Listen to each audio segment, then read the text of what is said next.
Bye माता चोर। बहुत गलत किया है।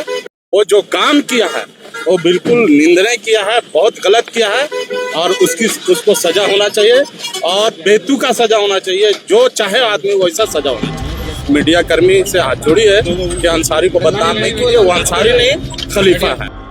मोमोज खिलाकर नाबालिग और महादलित लड़कियों का फायदा उठाने वाला गया जिले का रेहान अंसारी अब सनसनीखेज विवादों में घिर गया है। बाकी बाजार में मोमोज की दुकान चलाते हुए उसने कथित तौर पर 150 लड़कियों के साथ अश्लील वीडियो बनाए।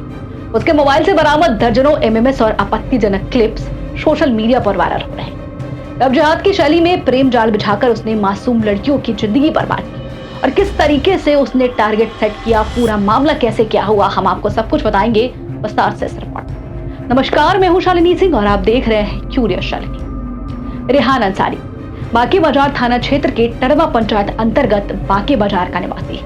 उसके पिता का नाम दुखद अंसारी बताया जा रहा है।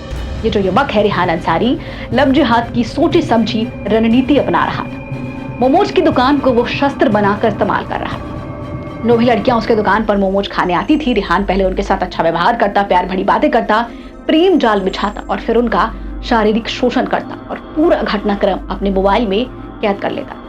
लब जिहाद की इस घटना में सबसे ज्यादा निशाना महादलित समाज की नाबालिग लड़कियां बनी। वो किसी भी धर्म और जाति की लड़की को नहीं छोड़ता था, लेकिन कमजोर वर्ग की नाबालिग लड़कियां खास तौर पर वो टारगेट करता। पहले मोमोज खिलाकर विश्वास जीतना, प्रेम का नाटक करना, फिर एमएमएस बनाकर रखना और फिर उसको उस लड़की के साथ दिखाकर वही चीज दोहराने मजबूर करना। और सबसे चौंकाने वाली बात ये रही कि ये जो कृत्य था वो वहाँ के प्रसिद्ध बांके धाम मंदिर में करता था। मंदिर के प्रांगण के पीछे पहाड़ी इलाके में ले जाकर वो लड़कियों के साथ ऐसे कर्मों को अंजाम देता। इस पूरे मामले की शुरुआत उस दिन हुई जब रेहान अंसारी के मोमोज दुकान पर एक महादलित वर्ग की सुंदर लड़की मोमोज लेने आई। रेहान अंसारी पहले उससे अच्छे से बात कर रहा था। उसने फिर उसके मोमोज के पैसे कम किए ताकि वो रेगुलर कस्टमर बनकर उसके दुकान पर हर रोज आने लगे और उसका प्लान कामयाब रहा।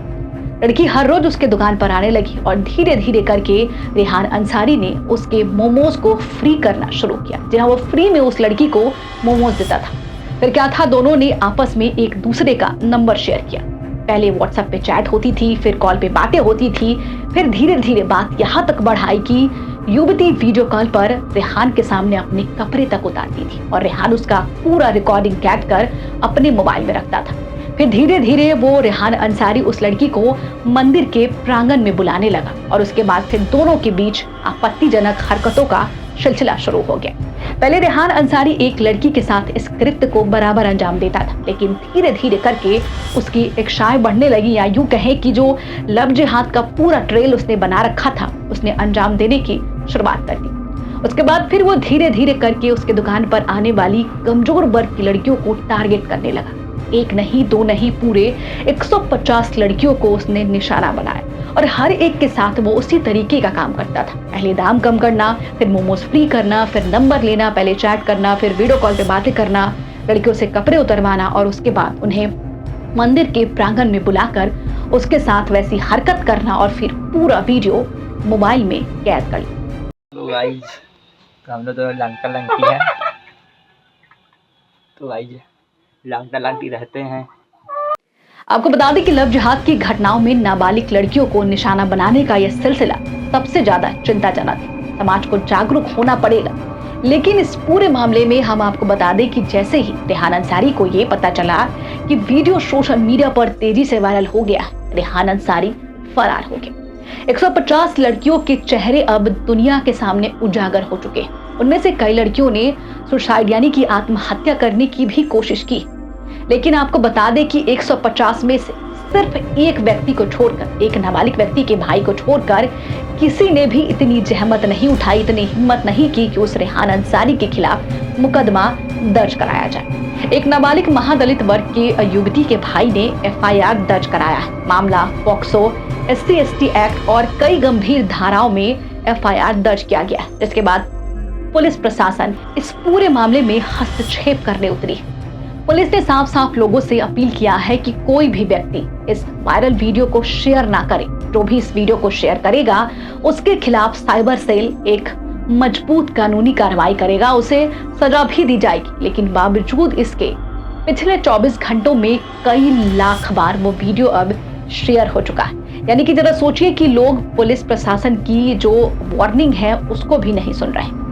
आपको बता दें कि पूरे मामले के बाद पुलिस ने ये आश्वासन दिया है परिजनों को कि जल्द ही जो रेहान अंसारी है, जो आरोपी है, उसे गिरफ्तार कर लिया जाएगा। लेकिन बड़ी दुख की बात यह है कि 150 लड़कियों के जो वीडियो क्लिप्स वायरल हुए हैं उसमें साफ साफ ये दिख रहा है कि 150 में से 150 लड़कियों ने खुद ही वीडियो बनवाने के लिए हामी भरा था। आखिर ये संभव कैसे हो सकता है? ये तो रेहान अंसारी जब सलाखों के पीछे आएगा तभी खुलासा होगा। लेकिन फिलहाल ये मुद्दा अपने आप में बेहद बड़ा है कि कैसे एक छोटा सा मोमोज दुकानदार, एक मुस्लिम वर्ग का लड़का जो कि अपने दिमाग में एक पूरी ट्रेल बनाता है, लव जिहाद का वो पूरा गेम प्लान खेलता है और एक नहीं दो नहीं बल्कि हिंदू वर्ग की टोटल 150 लड़कियों के साथ एमएमएस बनाता है।